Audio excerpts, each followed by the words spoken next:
Whether you are looking for a new work opportunity, a change of scenery, or just a fresh start, these 5 steps will help you get there. So sit back, relax, and let's get started on this exciting journey of moving abroad together.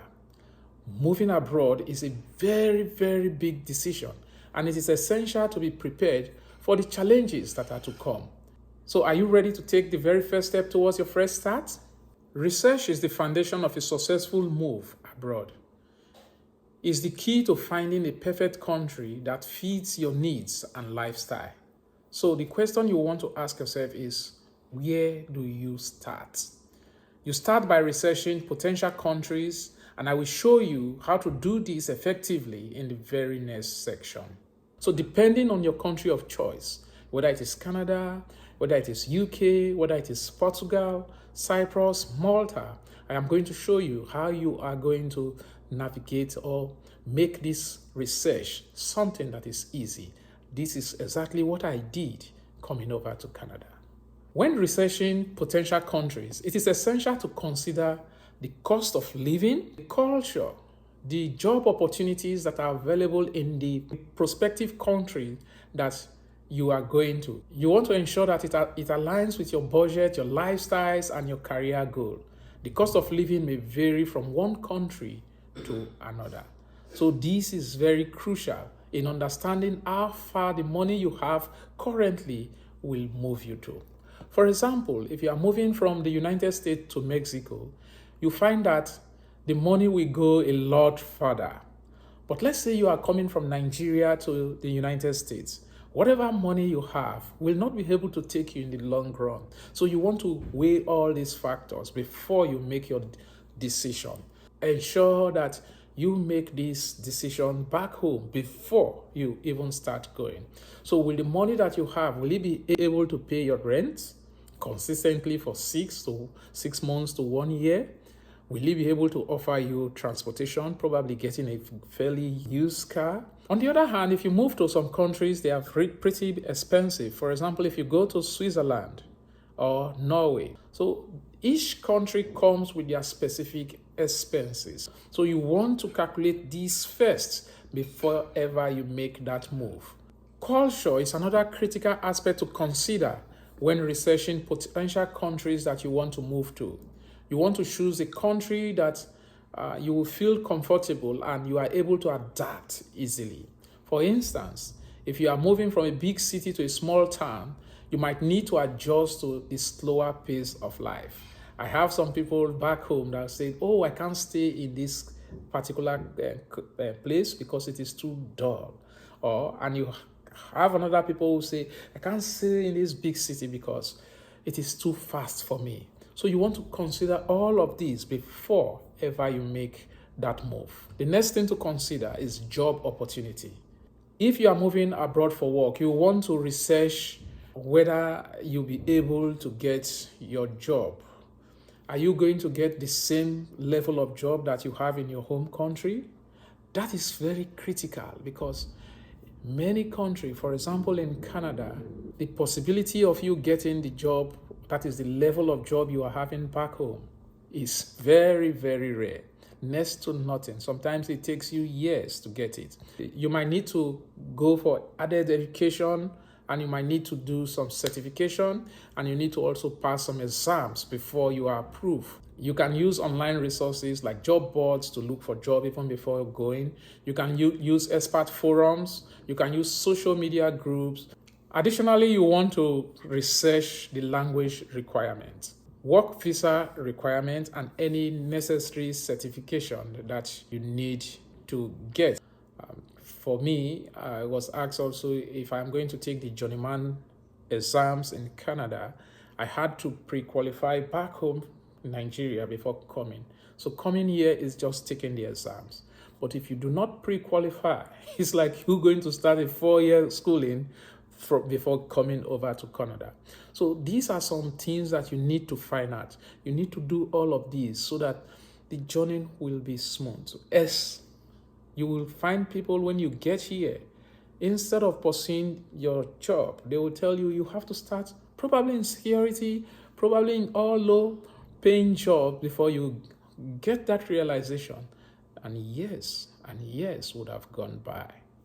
So it is essential to be prepared and have a clear understanding of all that is required to work in your chosen country ever before you move to that particular place. And once you've narrowed down your option, it is time to do what we call digging deeper into the specifics. And what does that mean? You can use online resources like Lonely Planet, Expatical, or the government website to get more information about the country of interest that you have chosen. Remember, research is key to successful move abroad. So take your time and don't rush the process. The more you know, the better prepared you will be to start fresh. The next step in moving abroad today is obtaining necessary documents. This can be a tedious process, but it is essential that you get it right. I will use Canada as an example because that is where I traveled to. So what I did was going into the Government of Canada website, and for the particular visa route that I am taking, there the list is highlighted. So you need to get a police report, you need to get your medicals done, you need to get all these other forms filled out, your travel documents, you need to get a passport. So I was abreast with all of these even before contemplating that move. So when it was time, it was like just going here, get police document done, going for medicals as the time comes. So it was not like it was rush. Now the first document you will need is a visa. There are various types of visas for each country. So depending on the countries that you want to go to, please, if you are doing it yourself, go to the government of that country's website. For example, if it is Canada, you go to canada.ca website. You choose work visa, choose student visa or tourist visa, depending on what you are going for. Once you've done that, read. Just spend your time reading, especially if you want to do it yourself. Else, instead of you reading, you have to pay someone else to do the reading for you and to show you the visas or the paperwork to be filled out. So that is exactly what they do. And sometimes they don't even give you the correct papers. I, for one, was rejected 3 times coming into Canada for simple documentation that the agent would have told me, add this. But for the fact that they did not tell me to add it, I didn't. But I have it. And guess what? When the application went, the visa officers rejected me that I did not show proof that I am going to leave the country at the expiration of my visa. And I have those documentation. So that is why I'm saying read and read for yourself. Eventually, I did it myself. And that is why I said, okay, if I'm able to do it myself, then I'll be able to assist others who want to do it themselves. Simply pointing them to where they can get the necessary documentation, the necessary paperwork, helping them with their research so that they can get the specific documents, prepare them, and submit them as at when due to be able to get their visa. In addition to getting your visa, or before you even apply for your visa, you sure need a passport. So you should have a passport for yourself and for your family members if you are going to travel with them.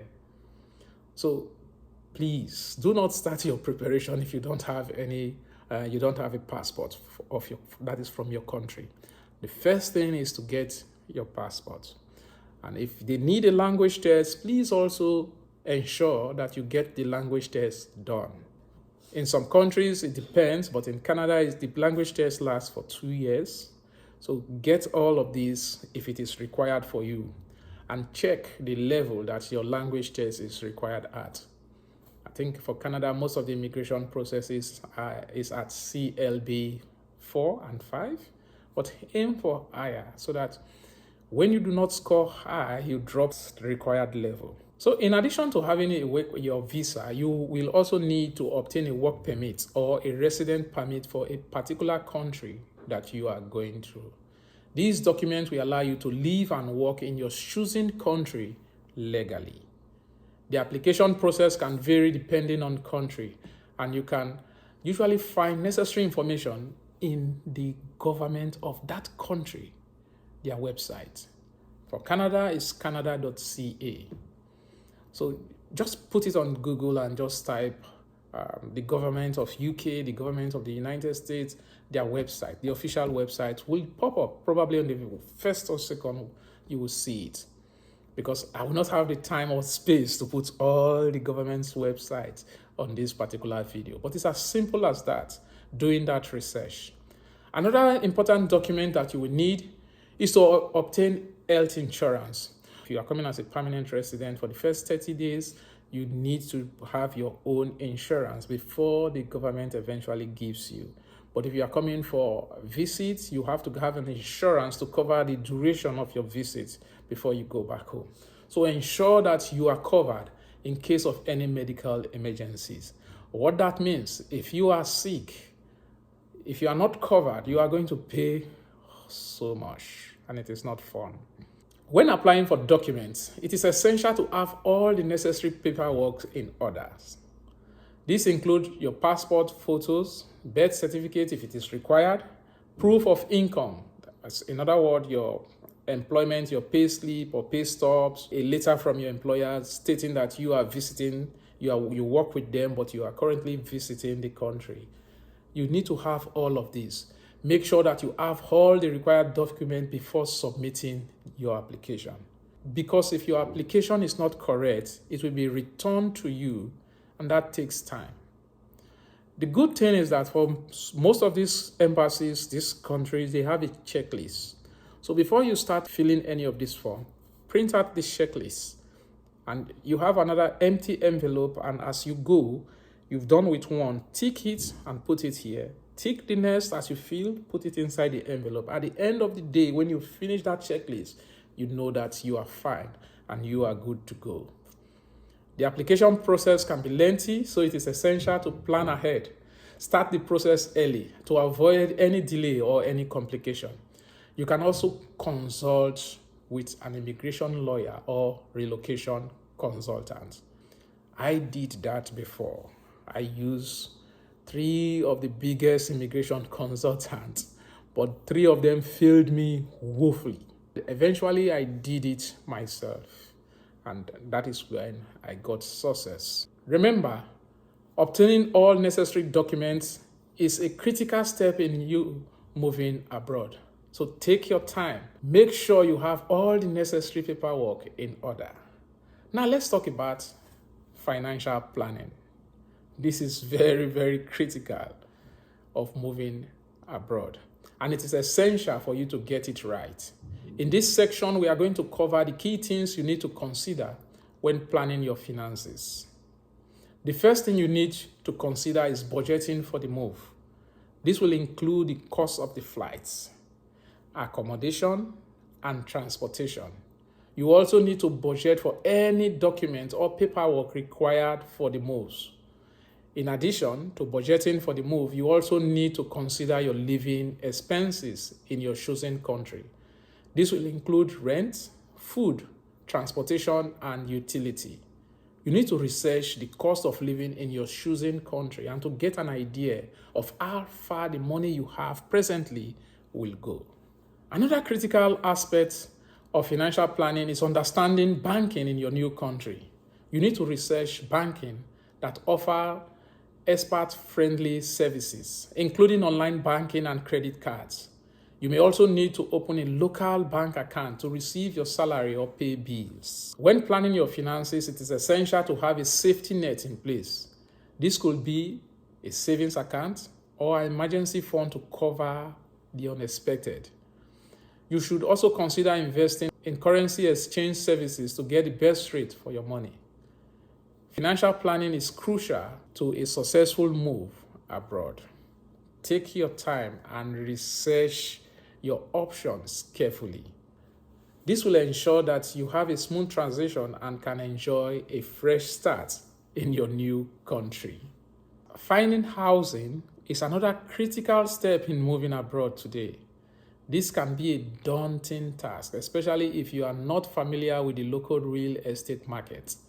In this section, we will cover some tips for finding housing, whether temporary or permanent.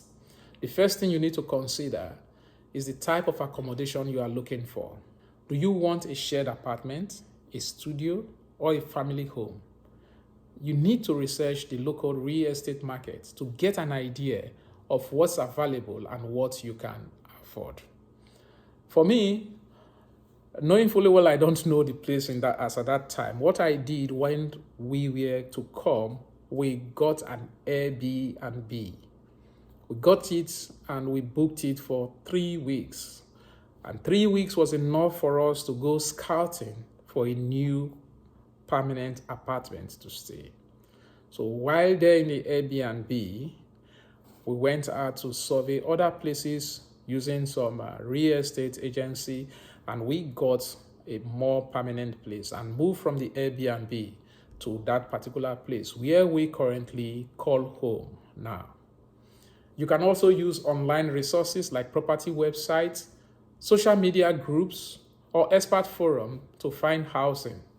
You can also consult with a relocation consultant or real estate agent who specialize in expert housing.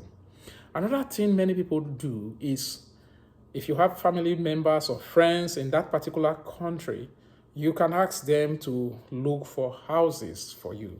So you just come, make the payment through him, and then you land into a house.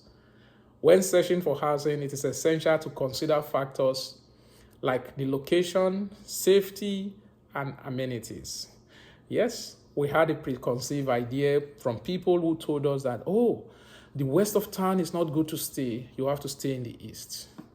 So you have something like that from people. You want to choose an area that is convenient, that is safe, and that have access to basic amenities like grocery shopping, schools, and healthcare facility. Renting can be a great option for you, especially if you are not sure how long you'll be staying in that particular country or part of country that you are. You can research short-term rental options like Airbnb, like the one I use, and vacation rentals. This can be a great way to settle before finding a permanent place. Another option some people do use is buying property. It could be a great investment, but it's essential that you do your research and understand the local real estate law. You will need to consider factors like property taxes, maintenance costs, and resale value. Remember, finding housing is a critical step in moving abroad today. So take your time and research your options carefully. This will ensure that you find a place that suits your need and your lifestyle and that of the family. Building a support network is essential to a successful move abroad. And in this section, we're going to consider some tips for connecting with locals and experts like you that have moved to make your transition an easy one. The first thing you need to do is to connect with other people who have moved through the same experience. You can join groups, for example, depending on the country you came from. You can be, if you are from Nigerian, there are some Nigerian groups. If you are from India, you have India groups. If you're from Philippines, you have some Filipino groups. So join those groups if you so choose to. You can join online forums, attend events, and participate in social media groups organized by those groups. This will give you a chance to connect with like-minded people who understand what you are going through. Another way to build a support network is to learn the local language. If the language is not English or it is different from yours, try as much as you can, even if you can just learn the greeting. That is huge. How to say hi, good morning, That is huge. This will help you connect with locals and integrate more quickly into that particular community that you are going. If you are finding it difficult, you can join language classes, and you can even do that for free because you have settlements organizations for any country you're coming to. For example, when we came in, we have this settlement organization, and their fees, if they will take fees, is very, very minimal. But for most of the program they organize, they are free. So look for those settlement agencies. You can take online classes with them and practice language with an exchange partner that will quickly make you adapt to that particular country that you are in. Volunteering is another great way to build support system. You can volunteer for local charity, participate in community events, and join local clubs and organizations. This will give you a chance to meet new people and get involved with the locals. Remember, building a support network takes time and effort. Be patient and don't be afraid to reach out to people. This will ensure that you have a smooth transition, and it will make your start very, very easy. In conclusion, moving abroad today can be a thrilling adventure, but it requires careful planning and preparation. By following these 5 simple steps, you can make your dream of moving abroad a reality. Remember, research is a key to successful move abroad. Take your time, do your research, join the community, get support from the network, and use settlement organization to make all of this easier for you. If you found value so far, all I want from you is to watch this video and please leave your comments, your questions, and I will do well to answer this. I will see you in the very next video.